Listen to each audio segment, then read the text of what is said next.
Gold, trusted gold buyers. మీరు తాకట్టు పెట్టిన బంగారాన్ని విడిపించి ఈ రోజు ఉన్న మార్కెట్ ధరకు కొనబడను.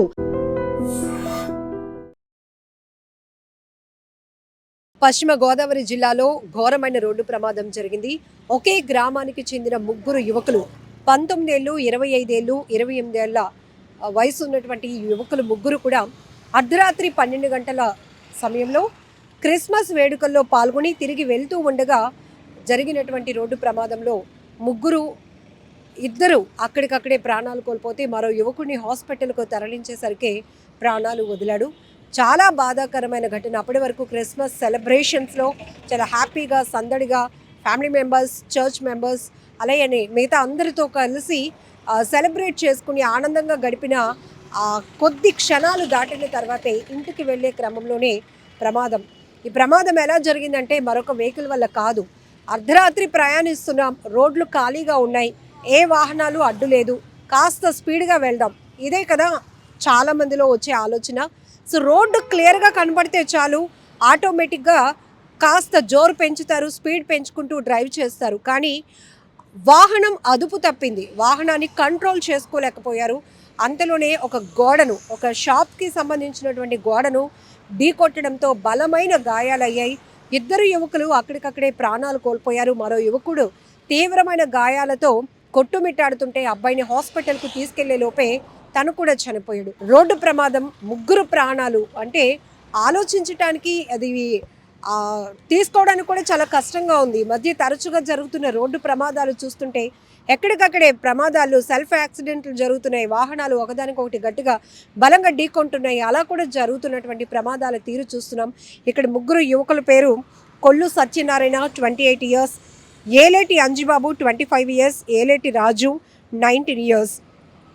పశ్చిమ గోదావరి జిల్లా పెనుమంట్ర మండలంలోని పాలమూరు గ్రామానికి చెందినటువంటి ఈ ముగ్గురు యువకులు రోడ్డు ప్రమాదంలో ప్రాణాలు కోల్పోయారని తెలియగానే ఆ గ్రామంలో తీవ్ర విషాద ఛాయలు అలముకున్నాయి.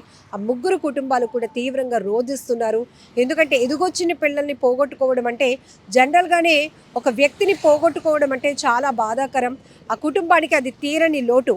అలాంటిది ఒక రోడ్డు ప్రమాదంలో ముగ్గురు అంటే 3 కుటుంబాలు తమ వారిని కోల్పోయాయి. తమ కన్న బిడ్డలను కోల్పోయిన తల్లిదండ్రుల పరిస్థితి ఎలా ఉంటుందో కూడా ఊహించడానికి కూడా చాలా కష్టంగా ఉంటుంది. జనరల్గా రోడ్డు ప్రమాదాలు మనం చూస్తూ ఉన్నాం.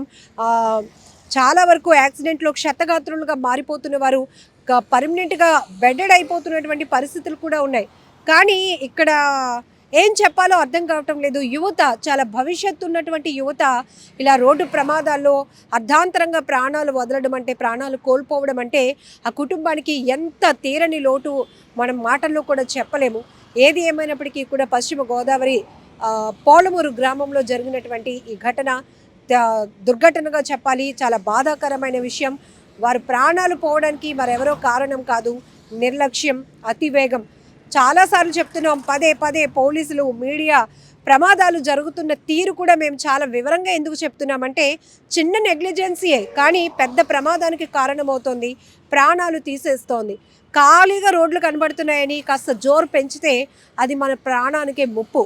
సో స్పీడ్ అనేది థ్రిల్గానే అనిపిస్తుంది, కానీ అది మన జీవితాన్ని లేకుండా చేస్తోంది అంటే వినడానికి లైన్ కొటేషన్ చిన్నదిగా అనిపించవచ్చు. కానీ ఇప్పుడు వాళ్ళని కోల్పోయిన కుటుంబ సభ్యులకి అది ఎంతటి లోటో చూడండి. ఎదుగొచ్చిన పిల్లలు, వాళ్ళని ఇప్పటి వరకు బాగా చదివించి వాళ్ళు సెటిల్ అయితే మంచిగా మమ్మల్ని చూసుకోగలుగుతారు అని ఒక ధైర్యాన్ని కోల్పోయిన తల్లిదండ్రుల కన్నీళ్ళ గురించి వాళ్ళకి ఎవరు ఆన్సర్ చెప్తారో కూడా తెలియదు. ఒక రకంగా చెప్పాలంటే అటు తల్లిదండ్రులు కూడా పిల్లల్ని కంట్రోల్లో పెట్టాల్సిన అవసరం ఉంది. ఎక్కడికైనా వెళ్తున్నారంటే అర్ధరాత్రి ప్రయాణాలేంటి, అర్ధరాత్రి పొడి ఒక పండుగ సెలబ్రేషన్కి వెళ్ళే వాళ్ళు ఎంత నిదానంగా వెళ్ళి రావాలి. వాళ్ళ భవిష్యత్తు పైన, వాళ్ళ ప్రాణాలపైన ముందు వాళ్ళకి వ్యక్తిగతమైన శ్రద్ధ ఉండాలి కదా. ఇది ఏ ఒక్కరినో ఆపాదించి చెప్తుంది కాదు. ప్రతి ఒక్కరు కూడా సెల్ఫ్ కంట్రోల్ అనేది చాలా ఇంపార్టెంట్. సో అంత దూరంలో పోలీసులు ఉంటే హెల్మెట్ పెట్టుకోవడం, పోలీసులు లేకపోతే వెంటనే తీసేయటం, పోలీసుల కోసం కాదు కదా, మన ప్రాణ రక్షణ కోసం పెట్టుకోమని వాళ్ళు పదే చెప్తారు. 10 సార్లు చెప్పినా వినట్లేదు కాబట్టి ఒక ఫైన్తో మనల్ని హెచ్చరించే ప్రయత్నం చేస్తుంటారు. అందుకని మనకి పోలీసులు శత్రువులు అయిపోతూ ఉంటారు. కానీ ఎంతోమంది ఆ మాత్రం పోలీస్ డిపార్ట్మెంట్, ప్రభుత్వాలు ఇనిషియేట్ తీసుకొని ఫైన్లు వేసి మనం ఆర్థికంగా నష్టపోతున్నామంటే ఖచ్చితంగా మనం మళ్ళీ తప్పు చేయడానికి ఇష్టపడం కదా. ఆ రకంగా కూడా మనం పాజిటివ్గా ఆలోచిస్తే కనుక హెల్మెట్ పెట్టుకునే విధానం ఇప్పుడు చాలా వరకు వచ్చింది కాబట్టి చాలా ప్రమాదాలు తగ్గుతున్నాయి. ఇప్పటికీ కొన్ని స్వచ్ఛంద సంస్థలు, వాలంటీర్గా రిటైర్డ్ ఆఫీసర్స్ వీళ్ళందరూ కూడా ప్రాణాలు కాపాడుకోవాలంటే హెల్మెట్ పెట్టుకోవాలి అని కూడా చెప్తూ ఉంటారు. ఇక్కడ చూడండి, ఒక ప్రమాదంలో అది కూడా వాళ్ళు వేగంగా వెళ్ళి ఒక గోడను బలంగా ఢీకొట్టడం వల్ల 3 యువకులు ప్రాణాలు కోల్పోయారు. ఆ 3 కూడా ఒకే గ్రామానికి చెందినవారు కావటం మరింతగా విషాదాన్ని అలముకుంది అని చెప్పొచ్చు. నిజంగా ప్రస్తుతం ఉన్నటువంటి సమాజం దేనికి ప్రయారిటీ ఇస్తుంది?